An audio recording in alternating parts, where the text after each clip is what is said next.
Hey guys, it's Fred. I haven't done a Hatfield McCoy video in a while. Sheila and I haven't. But I wanted to go over this one. Somebody sent me this a couple of days ago on an email, February 12th at 2:30. I've blacked out the people's name, the website that they got it from on Facebook. It was a Hatfield site, of course. And it says before headlines, before Hollywood, there was a river, a hog, and a courtroom, and a spark that would echo for generations, from the 1878 hog trial to the election day killing of Ellis and Hatfield, to the New Year's night raid and trials that followed. The Hatfield-McCoy feud unfolded over years, not overnight.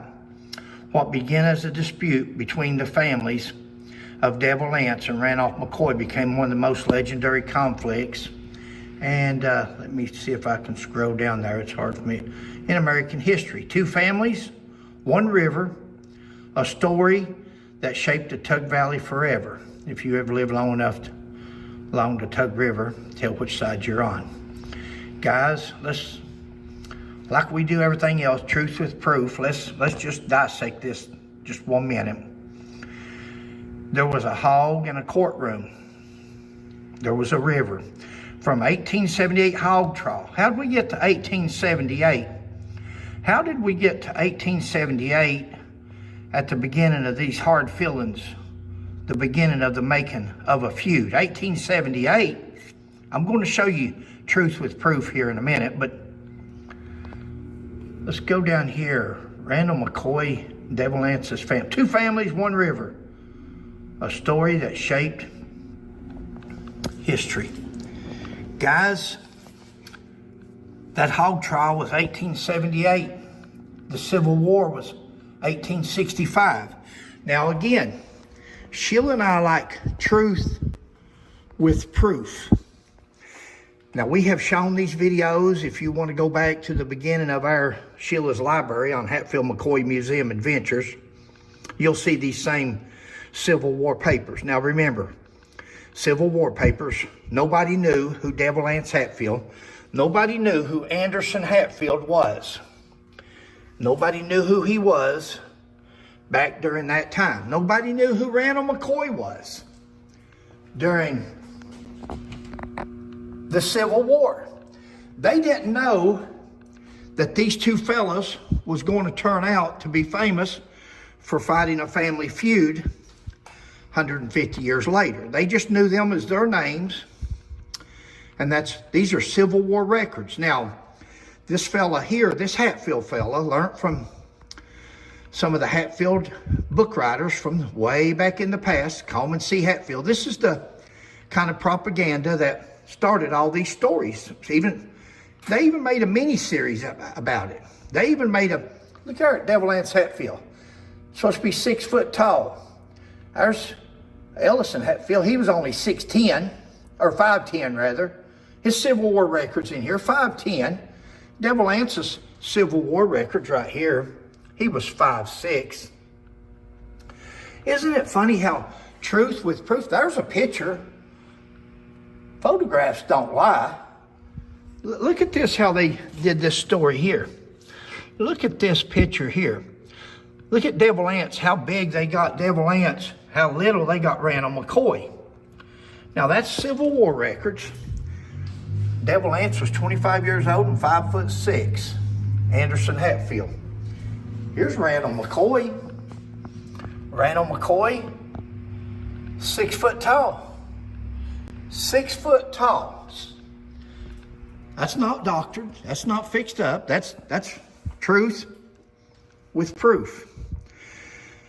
Now, this fella here, writing this story, building up Devil Anse Hatfield and how famous he was famous, all right. He says in here that he was a veteran. He says that he was a Civil War. When folks talk about Appalachia history, one name always rises to the top. Devil Anse Hatfield. William Anderson, Devil Anse, wasn't just a feud figure. He was a Civil War veteran a timber entrepreneur, a devoted family man, and a product of rugged times when loyalty and survival meant everything. His legacy invites us to look deeper. He's a Civil War veteran. Let's see if he's a Civil War veteran, guys. Anderson Hatfield, private. Remember, they always say he's a captain. There's never been no military records. He was only there long enough to, sometimes I joke and say, I don't even think he was there long enough to get a uniform, but absent without leave since the 2nd day of February, 1863. He didn't go in till August or October, something like that, of 62. And by February of 63, he's already a deserter. He's already a deserter. I'm trying to find his, we've got several videos. If you're real deserter, Anderson Hatfield, deserter since 2nd, 1863. There's his rank, guys. He was a private. Now, they try to tell you in all these history books, the Hatfield history of Devil Anse Hatfield, oh, he was a Civil War hero. He was a captain. Well, tell them to show you the captain Civil War certificate. Tell them to show you his rank. Tell them to show you where he was not a deserter. Tell them to show you where he was 6 foot tall. Tell them to show you that the feud started in 1878. 1878. My banner fell down there. I've got to put it back up. I think the family's decided to sell the museum, guys. So, but I'm going to take you to the other side because it said that the civil, there's my casket one day. Any of you's not seen it yet. That's what I'll be buried in. If none of you's familiar with it, it said in there the hog trial of 1878. That's funny. They don't mention this hog trial here. They don't mention this hog trial here of 1867. 1867. Wonder why they don't mention that.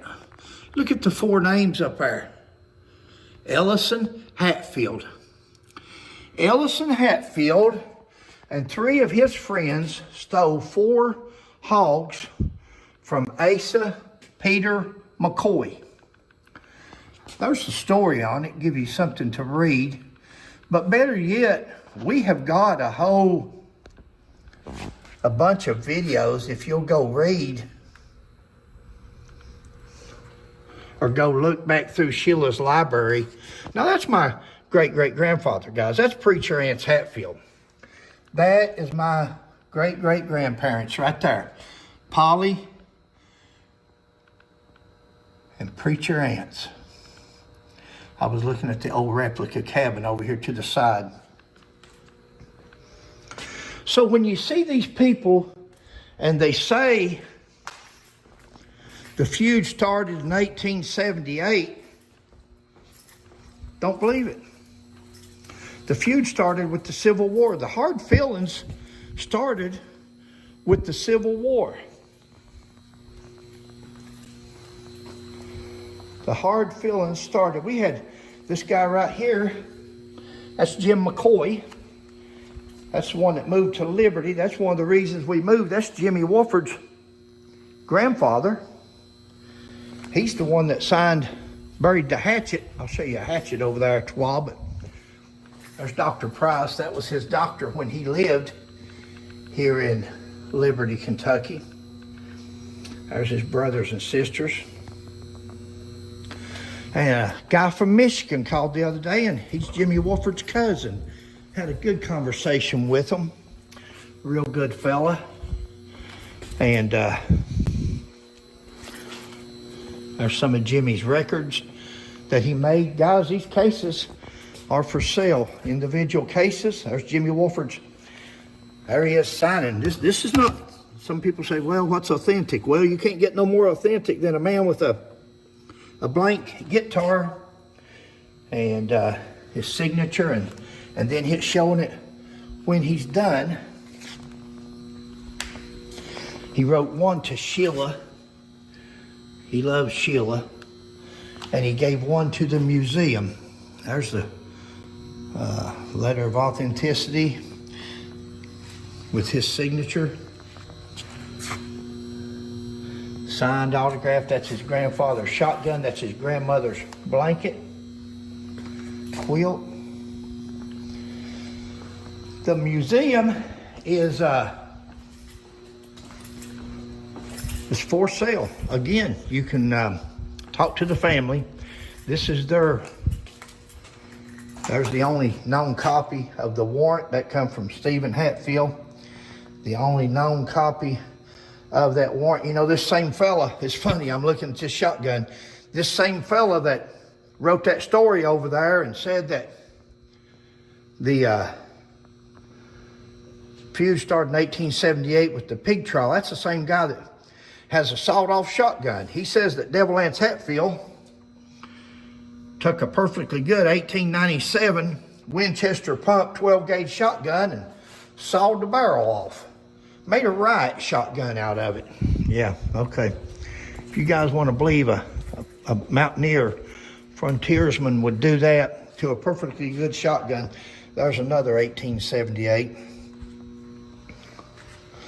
shotgun. That one there is 1906. This one here, I think is, I'm not sure. It's behind that picture there, the year. And there's your 1897 shotgun.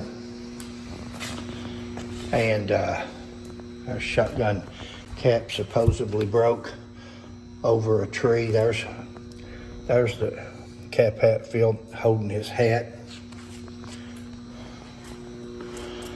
So this wasn't really to show the museum.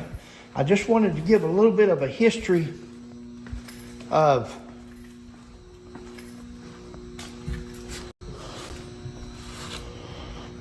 there's Devil Anse's bed, guys. The only bed. The other bed burned up when Dennis Hatfield, his youngest son, burnt the cabin down. That bed's for sale.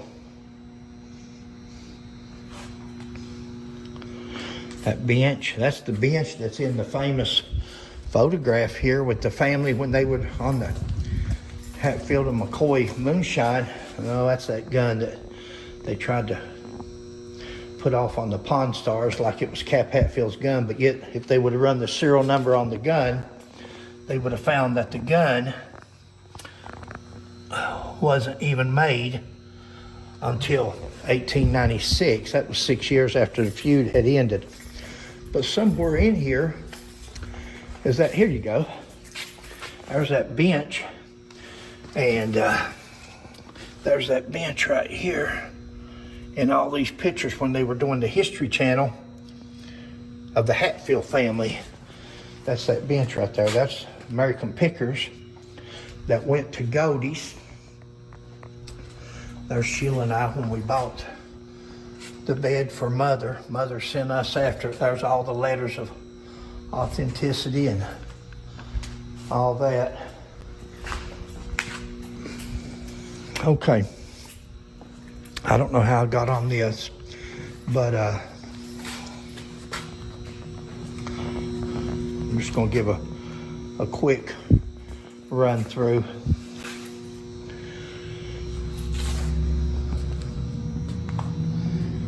That is Jesse Phillips, Jesse James Phillips. That's one of Frank Phillips's sons.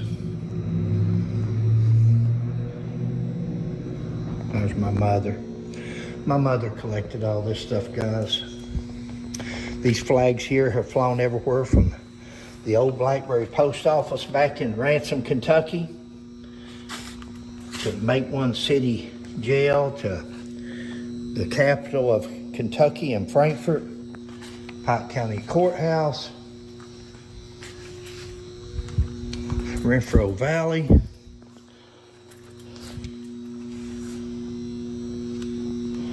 There's the hatchet. There's the old hatchet there. That's what was called bury the hatchet in 1976 when they had their. There's Jimmy Wolford, of course. There's Preacher Anse Hatfield's dinner bell, his old saddle. There's the old pea pot, chamber pot, saddles. Ma McCoy's old horse over there.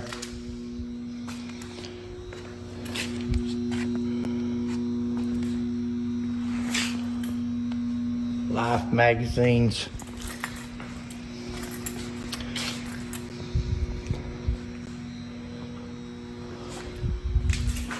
All right, I'm not gonna, I get down here and get amazed myself. I haven't gone through here in a while, and this here is down at Frankfurt, where the prison was for Walt Hatfield, is buried in the parking lot. That is some old rocks from the prison itself. And of course, there's Walt Hatfield and the story on him. Guys, we got the history between my family, between Sheila, my mother and grandmother. The history's there. There I am. In 1976, I was in the Marine Corps. There's my sister Bridget off to the side there. They had come to Jacksonville, Florida to visit, and they had brought the McCoy's book. That book I'm reading right there is called The McCoys. That book is over here somewhere, where I don't know. I'll probably never find it now that I'm looking for it. But there you go. There's one of them, the McCoys.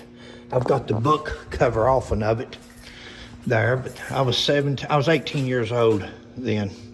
I had turned 18. I was in the Marines, stationed in Florida. That's where myself and Paul Hatfield went through the old cave where Asa Harmon McCoy was killed, where he was hiding at during,